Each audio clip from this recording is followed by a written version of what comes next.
avec tout ce qui se passe sur notre planète, dans nos pays respectifs, toutes les contraintes, toutes les interdictions qui nous sont imposées, et toutes les autorisations que l'on doit demander pour faire ce qui nous semble juste, je me suis trop souvent retrouvé dans une situation où j'ai dû faire un choix. Et ce choix n'était pas celui que les administrations ou une hiérarchie supérieure attendaient de moi. J'ai dû en faire qu'à ma tête, pour pouvoir suivre ce qui me paraissait juste, ce qui me venait du cœur. J'ai dû désobéir, ou plutôt faire quand même, malgré les restrictions ou une législation qui n'était pas adaptée. Comme le disent les paroles d'un artiste que vous connaissez peut-être, je ne veux pas faire de politique, ma mission est artistique, mais quand je vois tout le trafic, on ne peut pas rester pacifique. Alors sur cela, je reste en paix. Car je ne crois pas aux révolutions. On s'est déjà fait avoir il y a plus de 200 ans maintenant. Je ne crois malheureusement plus aux manifestations. Et Dieu sait combien j'en ai fait, à combien j'ai participé, et cela depuis le lycée. J'ai dû désobéir ou passer outre mes professeurs, mes parents, plus tard, des patrons, que j'ai délaissés pour travailler à mon compte. Et là, vous devez désobéir ou faire sans les administrations, sans les réglementations, si vous voulez survivre ou vivre votre rêve, suivre votre but, ou simplement faire naître votre projet. Et là, j'en arrive au titre de la vidéo. Et du coup, sans le savoir, je l'ai découvert que très tard, ce livre de Henri David Thoreau, qui parle de la désobéissance civile.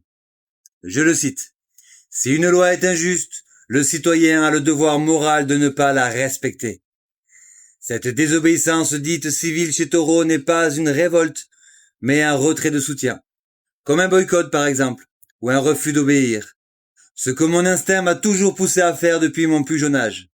Je n'ai pas le droit, mais je le fais quand même, parce que cela me semble juste, et en accord avec ce que je suis, ce que je ressens, ce que je crois bon, en respectant autrui et toute vie.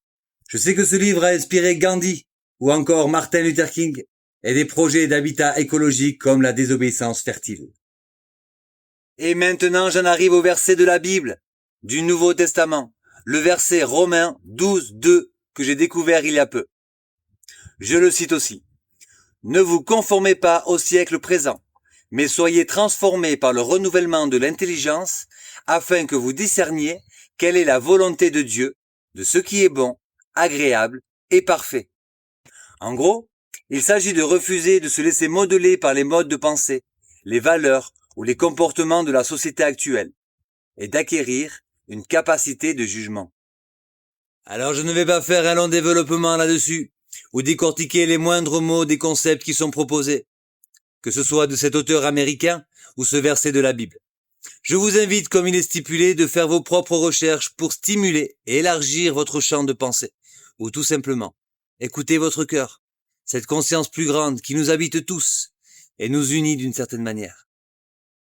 Je ne prône pas la rébellion ou la révolte, mais simplement une justesse en nous, par nous, entre nous, sans chercher à espérer le soutien de nos gouvernements, ou espérer que quelque chose d'extérieur pourrait venir nous sauver.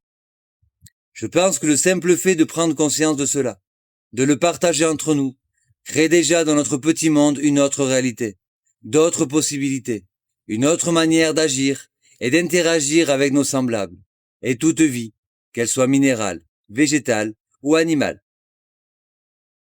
N'oubliez pas, et je ne veux pas donner de leçons, vous le savez très probablement, notre Terre est un être à part entière, une conscience d'elle-même. Et en ces temps d'apocalypse, le seul remède est notre prise de conscience individuelle pour le plus grand nombre. Le temps des révélations. Et comme je suis dans ma petite section aparté, je me permets de parler un peu crûment. Les gars, ne vous révoltez pas, même s'il y a largement de quoi. N'allez pas en guerre contre ces institutions ou politiques, vous les nourrissez.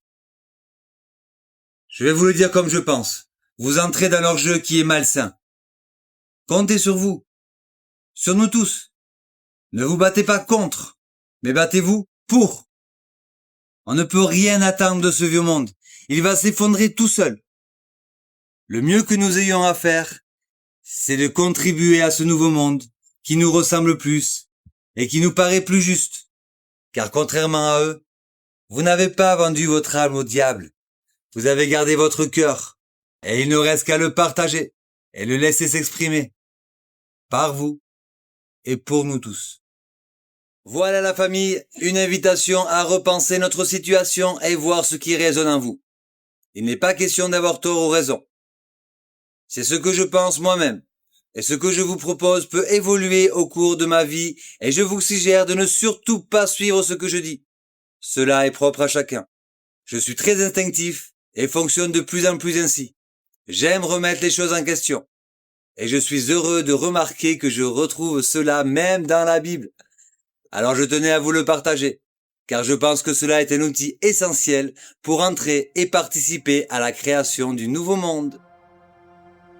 Abondantadeur, je vous embrasse mes frères et sœurs de la Nouvelle Terre. Et je vous aime.